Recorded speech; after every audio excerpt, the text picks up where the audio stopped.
Oke guys, kembali lagi di channel gua Brian and Grey dan gua bersama Grey. Gak ada kenalan. Dia berubah menjadi seperti yang awalnya dia juga mungkin pernah menghidupi kayak menghidupkan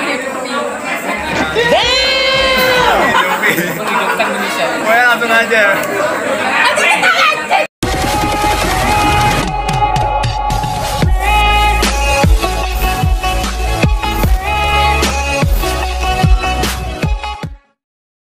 Kembali lagi di channel gue Brian and Grey dan kita lagi bersama Eli.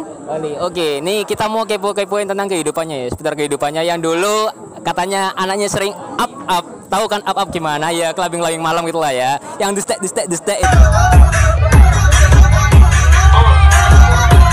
Itu nah. Sekarang nih kita mau tanyain kenapa Eli bisa jadi Eli yang sekarang ini. Dan sebelum itu kita mau kenalan dulu sama dia. Dia itu kayak gimana sih anaknya? Dia anaknya dari mana sih? Oke, kita tanyain ke Eli. Eli, sekarang kesibukannya apa nih? Kerja di Sogo Pakuan Mall. Sogo Pakuan Mall. Oke, dan dia kerja di sana. Kalau kalian yang mau main-main ke sana langsung aja main. Nanti bakalan dapat diskon kok. Iya, tenang aja ya.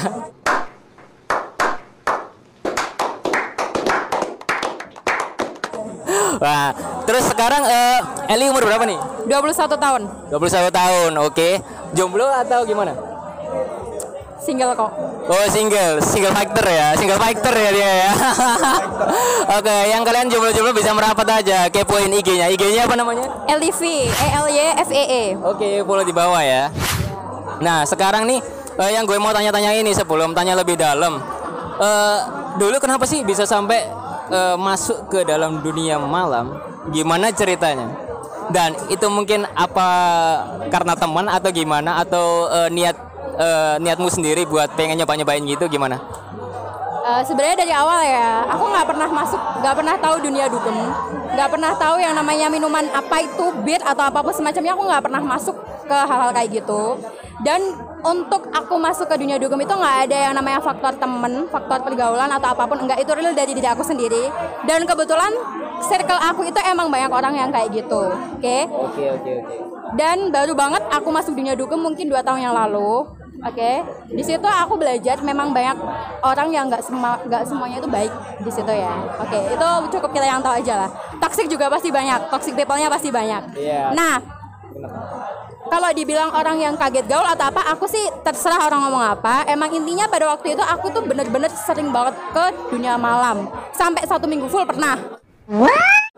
Dan lebih anti-mainstreamnya itu nggak pernah mabok. Dan alhamdulillah sampai sekarang pun nggak pernah ada kejadian yang memalukan lah menurut aku di dunia clubbing kayak gitu ya. Kalau nggak pernah mabok, dimabokin pernah nggak? Nggak bisa lah mabokin aku. Oh siap, gitu ya. Berarti anti mabok ya ceritanya? Iya. Nah, Oke. dari situ sebenarnya gini ya. Kalau orang tanya aku, kenapa sih kamu tuh dugem? Kenapa sih kamu itu suka banget sama dunia malam? Selalu jawaban aku tuh sama. Percaya nggak sih sebenarnya keluarga aku tuh tahu aku dugem. Mama papaku tahu kalau aku tuh klub, karena gini, aku bikin story atau dibilang katanya alay sih gitu dibikin story, enggak. Soalnya aku tuh terbuka banget ke semua orang. Mamaku aku nggak pernah hide apapun dari mamaku. Jadi mamaku tahu aku dugem dan dia cuma jawab gini, dugem terus re, eman lo kesehatannya. Gitu aja mamaku bilangnya. SPV ku juga tahu. Pertanyaan nih, sekarang kan kalau nggak pernah kamu hide ya kan? Nah itu kamu diizinin berarti? Sebenarnya nggak diizinin. Kalau ada yang bilang pasti ini anak umbaran, pasti ini anak dibiarin, pasti ini anak yang ibaratnya tuh udah lepas kontrol dari keluarga. Sebenarnya aku nggak gitu. Mamaku tuh cuma intinya ngasih prinsip, kasih satu kepercayaan, dan itu harus dibawa sampai nanti itu benar-benar harus dijaga. Dan sampai sekarang aku berubah tuh masih ada kepercayaan mamaku ke aku. Intinya kayak gitu. Nah, aku nggak pernah nyembunyiin apapun dari keluargaku. Mamaku tahu, SPV ku tahu, dan semua teman-temanku tahu. Aku setiap hari dugem, setiap hari mabok. Dan itu nggak ngimbas apapun di kerjaan aku pun. Aku nggak pernah telat, nggak pernah yang namanya bolos. Malam dugem, besok kerja.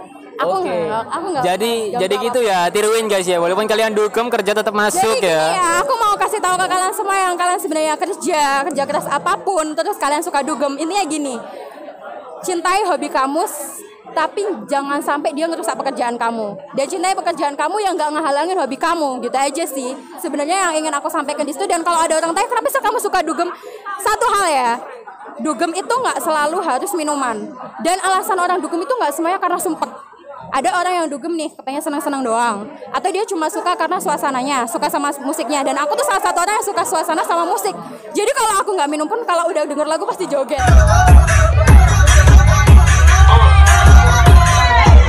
Banyak banget yang tahu. Jadi baru masuk nih klub, terus ada lagu kesukaan aku nih ya, udah pasti joget meskipun itu belum minum dan belum hype. Nah, berarti langsung kayak happiness gitu ya? Iya, Musiknya, karena emang aku dari awalnya mindset aku emang aku setel emang suka lagunya sama suka suasananya. Toh kalau kita mau minum, beli aja di luar bisa, minum di rumah bisa, nggak perlu kan ke tempat dugem kalau emang kamu kepengen minum, gitu kan.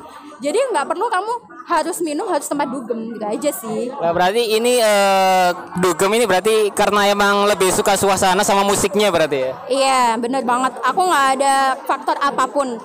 Faktor buat, dan tahu nggak sih kalau sebenarnya aku dugem tuh nggak pernah ngabisin duit orang tua. Kan ada nih orang yang memaksakan untuk dugem tapi dia pakai duit orang tua mungkin ya. Betul. Aku selama kerja, selama dugem itu nggak pernah minta orang tua cuma buat dugem. Dan lebih ininya lagi, aku tuh nggak pernah keluar uang sih selama dugem. Selalu jadi ladies soalnya. Oh ya, ladies night ya, perempuan ya, gila. Oke. Oh ya, gini. Dan mungkin pada waktu dugem nih, kan pasti banyak anak-anak dari mungkin teman-temanmu nih yang kayak tiap malam, ayo info malam ini ngapain, ayo kemana, ayo dugem ke sini gitu. Kira-kira pernah atau mungkin kebanyakan sering ngajakin teman atau diajakin teman? Aku diajakin temen sih, cuman aku itu anaknya mut-mutan. Kalau nggak mut minum atau nggak mut ke tempat kayak gitu ya enggak. Soalnya pasti kalau dipaksa kan kasihan badannya diforsir juga. Soalnya besoknya aku juga kerja, bukan orang yang pengangguran tiap hari dugem mulu tapi besoknya nggak kerja, kan percuma dong. Ngabisin waktu tapi nggak dapat hasil. Nggak dapat hasil sama sekali, betul. Hidup itu harus balance guys. Jadi kalau kerja ya kerja, dugem ya dugem, have fun. Jadi ada batas-batasnya ya kan? Iya, harus balance hidupnya ya, nggak boleh. Ini satu aja, semuanya kalau kamu dugem terus uangnya habis tapi nggak ada pemasukan. Nah, sama aja bohong ya kan. Nah, terus nih habis itu kamu kan sering nge-klub nih. Nah, kira-kira tempat klub favorit kamu di Surabaya itu di mana? Second homeku sih Foreplay ya. Dari awal aku dugem itu Foreplay. Tapi setelah itu ya ada Shelter Foreplay sih lebih seringnya. Lebih sering ke Foreplay ya? Iya. Kalau lebih sering ke Foreplay kira-kira hari apa? Setiap hari. Atau kalau nggak gitu hari Kamis yang free apa itu? Free glow ya. Oh enggak sih, aku setiap hari memang, tapi keseringan hari Senin soalnya kan kampus party. Oke, berarti gini ceritanya ini, Eli kan tiap hari kan emang dia sering dugem nih, sering nge-up. Pasti banyak dong kenalan dari sana ya kan. Dan mungkin sampai sekarang walaupun dia udah jadi ukti hijaban ya kan, dan dia tuh mungkin sampai sekarang masih banyak yang kenal. Soalnya emang dari dulu emang bawaannya dia udah sering ke klub dan banyak yang kenal sama dia, ya enggak? Ya benar banget sih. Tapi aku berubah kayak gini tuh nggak merubah mindset mereka. Jadi mereka nggak kayak orang yang apa sih kamu pasti bohong, kamu pasti gini, nggak mungkin lah kamu hijrah. Beberapa emang ada yang support. Jadi gini loh. Kenapa aku bilang nggak semua orang yang di tempat itu tuh baik, tapi juga nggak semua orang di situ tuh jahat. Jadi meskipun mereka suka minum, suka ngeklub, bahkan bekerja di tempat itu, terus kita berubah. Nggak semuanya tuh kayak apa sih kamu nggak asik masa gitu aja berhenti, enggak. Banyak yang support malah bilang alhamdulillah kamu udah berubah gitu. Jadi nggak semua orang tuh ngasih nilai negatif ke kita, gitu aja sih. Dan terus nih satu lagi pertanyaan dari gue, masalah tentang udah berubah jadi Eli yang sekarang ini. Nah itu kira-kira kan gue kan sempat nge-scroll Instagram nih, di explore ya kan. Dulu sempat lihat emang, wah ternyata anaknya dugem ya. Dan terus pertama kali gue lihat di explore, wih kok jadi ukti ya, kaget kan gue pasti. Benar. Mungkin gue sendiri juga kaget, dan mungkin kebanyakan dari anak-anak yang di sosmed yang biasanya tahu Eli ini anaknya anak dugem dan sekarang jadi ukti, pasti kan mereka juga kaget. Responsif menurutmu gimana? Ya aku terserah sih, orang bilang katanya nggak mungkin lah, emang ya beberapa orang itu di tempat dunia malam itu susah untuk buat berubah, untuk berhenti itu susah. Aku sendiri pun tahap aku berubah kayak gini tuh lama. Jadi aku ada niat berubah itu udah 1 tahun yang lalu. Cuma namanya godaan ya, teman sendiri, circle sendiri itu udah jadi banyak ada anak kayak gitu. Pastinya kita pasti ke bawah terus. Ya. Kalau menurut aku sendiri kalau kamu pengen berubah itu dari diri sendiri. Jadi aku sendiri ini pun dari diri sendiri. Cuman aku tuh ada nih yang ngomong ke aku gini, kamu mau nurutin nafsu kamu, nurutin seneng-seneng kamu tuh sampai kapan? Kamu mau nunggu sampai kamu benar-benar jatuh sejatuh-jatuhnya baru kamu berhenti, atau sebelum hal itu kejadian kamu udah berhenti? Jadi aku milih pilihan kedua. Sebelum hal buruk menimpa aku karena dunia kayak gitu, dan kita kan we never know ya apa yang bakal terjadi. Ya udah aku mutusin untuk oke, I stop it all. Aku nggak bisa terus-terusan kayak gini karena dunia hidup itu berjalan terus. Kalau kita stuck di satu tempat nggak bakal maju gitu aja. Soalnya kan emang kayak dugem-dugem gitu kan kita susah untuk berhenti nih, apalagi ke bawah suasana karena teman-teman yang suka ngajakin ini itulah dan segala macam kan pasti godaan kan pasti banyak. Dan kita juga bingung nolaknya ya kan. Dan emang dari gue sendiri nih, begitu masuk ke tempat dugem ya kan, itu pasti langsung denger musik EDM-nya udah langsung duduk pengen joget aja. Apalagi kan pada waktu emang pembukaan pertama kayak opening gitu kan kita santai-santai dulu nih dengerin live musik dan lain-lain. Nah terus pada waktu jam 12 ke atas, waktu kita ngeluarin keliaran kita nih ya kan, waktunya kita berdiri dari tempat duduk langsung joget-joget. Dan mungkin yang cowok kebanyakan mereka nyari sesuatu kayak yang misalkan buat mereka tertarik. Contohnya kayak mencari sebuah bungkusan ya kan. Mereka suka bungkus-bungkus nih ya, kayak gue. Nah itu gue sekarang sih udah vakum sama kayak Eli ya kan. Soalnya umur itu kan nggak ada yang tahu. Dan kita juga harus udah semakin dewasa. Jadi kita harus kapan sih berpikir harus berhenti kayak gini, ada waktunya gitu loh. Dan jadi ya gue berpikir untuk berhenti. Emang kalau lagi sumpek baru berangkat lagi, tapi ya nggak sering-sering, batasin lah gitu. Oke.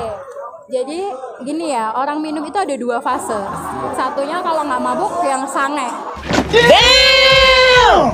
Damn. Semua udah nggak usah jaim lah ya. Cewek-cewek pasti kalau nggak mabuk sange. Iya betul. Tergantung kita kontrolnya, karena alkohol itu bisa ngelakuin apa yang sebenarnya di luar kita. Gitu loh. Alkohol itu ngontrolnya itu luar dari diri kita. Tanpa sadar. Tanpa sadar. Jadi benar-benar kita ngontrol ketika kita itu minum alkohol. Kalau semuanya kita nggak bisa kontrol ya udah lepas semuanya. Lost control. Yang cewek nih kalau semuanya sange udah pasti mau aja dibungkus. Cowoknya kalau dia sange pasti cari bungkusan udah. Langsung apart. Auto ya. Jangan apart lah. Kita hotel. Ya paling-paling ya anak-anak paling mentok ya Puncak Kertajaya, Puncak Perma ya kan. Kalau nggak gitu. Aku tahu nih channelnya kayak siapa. Gunawangsa. Nih kalau apart aku tahu banget teman aku sendiri. Nggak perlu dijelasin lah ya. Iya. Wes anggap aja gitu. Oke. Lu ada yang nanyain mungkin? Silakan. Selama ini kan lu pasti punya cowok sih atau mungkin pernah pacaran. Nah itu pernah nggak sih cowok lu kayak ngelarang lu itu kayak ngeklub, atau cowok lu mungkin harus ngeklubnya sama lu sendiri atau gimana sih? Beberapa hari yang lalu sebenarnya aku punya pacar, tapi udah putus ya. Dan tahu nggak sih kalau kenalannya sih di tempat dunia kayak gitu.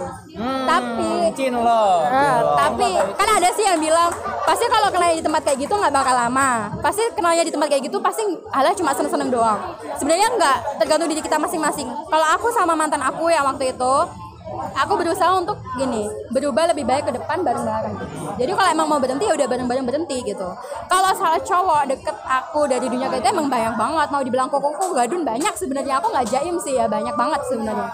Cuman akunya ya ngefilter karena nggak semua cowok itu baik niatnya kalau sama kita, apalagi tahu ya background kita ini sama-sama anak up ya.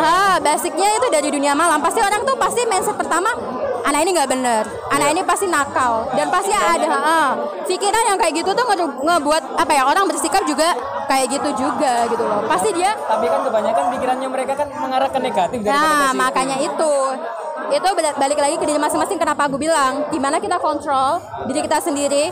Oke, aku anak dugeman, oke aku anak malam, tapi aku nggak semurahan apa yang kamu pikir gitu loh. Aku nggak seperti yang kamu pikir. Kalau cowok deketin aku ya bukan berarti aku mau semua dong, minta tolong, aku filter lah. Nah tuh dengerin. Oke, tanya apa lagi? Pernah nggak mengalami kejadian fatal mungkin di klub? Mungkin pernah kayak contoh mabuk kan kelewatan nih ya, biasanya pecah botol atau sampai jalan. iya sampai pincang. Gendong ya kan? Karena apa ya, pasti kan orang kan kalau udah mabuk kan udah wis lupa diri kan. Nah, Di rumah ya. pernah nggak menurutmu? Aku pernah terakhir kali dugem di shelter itu baku hantam sih sama cowok. Dan itu emang babak belur sih, tapi dari situ aku nggak mau berhenti. Maksudnya masih lanjut ngeklub.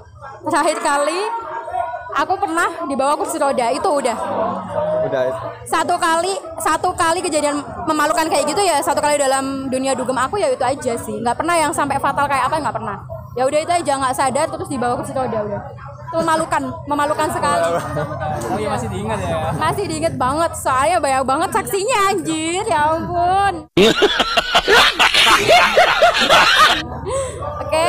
Jadi lo fix banget untuk merubah diri kamu yang awalnya mungkin pernah mempunyai kehidupan yang kelam mungkin ya. Bahkan sekarang udah menjadi seorang apa ya, hijab yang benar-benar tulus dari hati ya. Jadi bagi kalian itu jangan sampai lo itu kayak berpikir aku memang sukanya kayak gini gitu dalam dunia dugem atau apa. Tapi memang nggak semua orang itu mempunyai karakter yang sama. Tapi kalau memang kita niat dari diri sendiri, kalau memang kita memang mau berubah, ya apa salahnya gitu. Jadi pasti orang tua melihat apa ya, kalau orang tua juga ngatur-ngatur pun juga ya anaknya bakal jadi apa gitu. Tadi kan agak susah sih. Jadi makanya mending sih kita dari diri sendiri dan orang tua hanya melihat anaknya bisa menjadi lebih baik. Itu aja sih pesanku. Aku mau ngomong boleh nggak sih? Iya silakan. Semua orang tuh punya masa lalu, dan masa lalu orang itu nggak semuanya baik ya. Tapi seburu-burunya orang, kita itu semuanya tetap manusia. Jadi masih berhak untuk dimanusiakan. Kalau kita berubah lebih baik, kenapa enggak gitu loh? Why not? Jadi kalau orang mau ngomongin kita jelek, mau ngomongin masa lalu kita, ya udah nggak usah dipedulin. I don't care whatever you say of me, I just never care gitu loh. Karena gini, itu udah masa lalu aku udah nggak ada di situ. Aku udah berubah lebih baik dan aku ada di sini ya. Ya kamu lihat sekarang aku sekarang terserah. Kamu nilai aku terserah, kamu mau nilai aku gimana? Yang ada di pikiran kamu, karena itu nggak ngaruh di hidup aku, udah gitu aja. Masa lalu udah masa lalu. Kayak lagu ya. Masa lalu biar lama. Tapi sampai sekarang banyak yang ngajak nggak, misalnya kayak Enggak, mungkin mereka udah. lebih ngehargain aku sih, karena udah tahu aku berhenti. Jadi kebanyakan teman aku ya lebih support aja. Bahkan ya bilang, udah lo tobat aja, nggak usah setengah-setengah. Kalau emang mau tobat ya udah tobat, nggak usah aneh-aneh. Meskipun cuma ngecil doang kan, aku nggak. Udah itu aja. Oke guys, mungkin ada pertanyaan Gre? Nah ini nih pertanyaan gue yang paling penting ya. Kebanyakan teman gue nih kalau nge-up atau dugem, mereka pasti kebanyakan kehilangan barang. Contohnya nih, mereka ngajakin teman-teman satu circle, satu table ya kan, open table, dan mereka itu bawa handphone. Dan kebetulan mereka itu lagi teledor. Nah mereka itu pada waktu pulang ya kan, itu mesti kelupaan handphone, dan pada mereka balik ya nggak mungkin juga masih ada ya namanya garangan-garangan ya kan, plus 62 kalau ada handphone dikit, apalagi iPhone gambarnya Apple, pasti udah sikat. Udah kalau misalkan iCloud-nya kekunci ya pasti dijual kan gitu ya kan. Kalau lu sendiri gimana, pernah teledor kayak gitu nggak, maksudnya kehilangan barang atau dompet atau dan lain-lain mungkin? Kalau uang pernah sih, tapi kalau barang nggak pernah. Dan itu kan emang aku balik lagi, emang itu kontrol diri masing-masing. Kalau emang kalau emang udah niat mau mabok banget ya udah dijaga barangnya. Kalau emang nggak bisa jaga barang ya udah nggak usah mabok-mabok lah. Gitu aja. Ini ada pertanyaan lagi dari gue. Dan di klub kan kebanyakan apa ya, nggak semua cowok pasti ada cewek juga kan. Nah itu pasti cowok kan juga pasti liar di sana. Nah kira-kira pernah nggak diajakin apa gitu, maksudnya ngedance bareng atau mungkin minum bareng atau mungkin apa? Kira-kira nolak atau gimana? Pernah nih ya, di salah satu klub aku itu kalau joget kan emang katanya teman-teman aku ini kan jago joget banget kalau di dunia klub ya. Nah itu pernah sempat disawer. Terus? Dan itu nominalnya lumayan sih, 500.000. Sebenarnya kayak gini loh. Orang itu mungkin ngelihat kita emang suka atau cuma sekedar ngagumin kan ada. Dan untungnya orangnya itu nggak kelewat batas. Jadi cuma sekedar nyawer. Kalau semuanya dia udah nyenggol atau menyentuh salah satu dari diri kita, ya aku pantas marah lah. Tapi untungnya sampai sekarang itu cuma sekedar kayak ngajak. ayo El, hari ini kita kesini.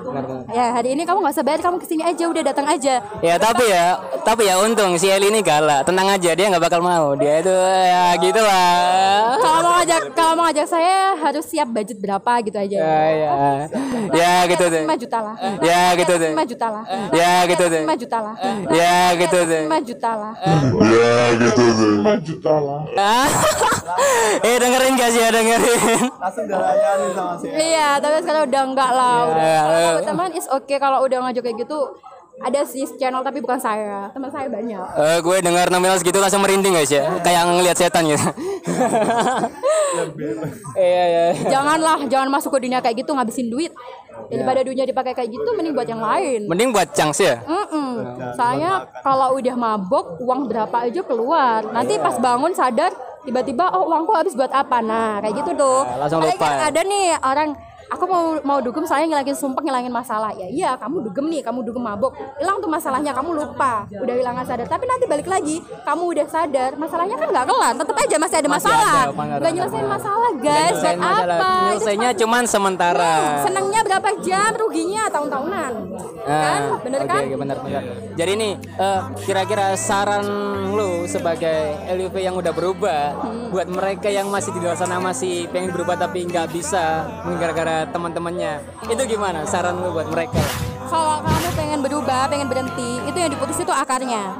Kalau semuanya dari awal, circle kamu udah nggak baik dan selalu ngajak kamu ke hal yang negatif, ya udah, tinggalin aja circle-nya. Nanti dibilang pilih-pilih temen, ya buat apa sih? Apa salahnya sih kita ngejauhin temen yang nggak baik gitu? Ngerugiin diri kita dan hidup kita. Kalau emang pengen berubah ya udah, ikutin aja apa kata hati. Ngapain kata orang lain ya kan? Ya kan prinsip sendiri lah. Ya. Karena temen itu nggak menjamin hidup kamu, yang menjamin hidup kamu itu diri kamu sendiri. Dunia kayak gitu tuh cukup hiburan aja, nggak perlu buat hal-hal yang diwajibkan buat hidup kamu tuh nggak usah. Oke. Ya udah, jadi cukup sekian ya dari Eli. Jadi jangan lupa like, comment, and Subscribe. Oke, jadi sekian video dari kami. See you.